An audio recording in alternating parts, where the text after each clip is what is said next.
You ask Tiger to solve. This deals with linear equations with one unknown. The final result is x equals 2. Let's solve it step by step. Simplify the expression. Expand the parentheses. Simplify the arithmetic. Group all constants on the right side of the equation. Subtract 14 from both sides. Simplify the arithmetic.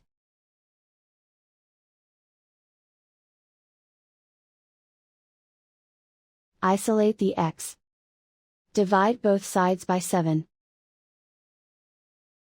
Simplify the fraction. Find the greatest common factor of the numerator and denominator. Factor out and cancel the greatest common factor. And so the final result is x equals 2.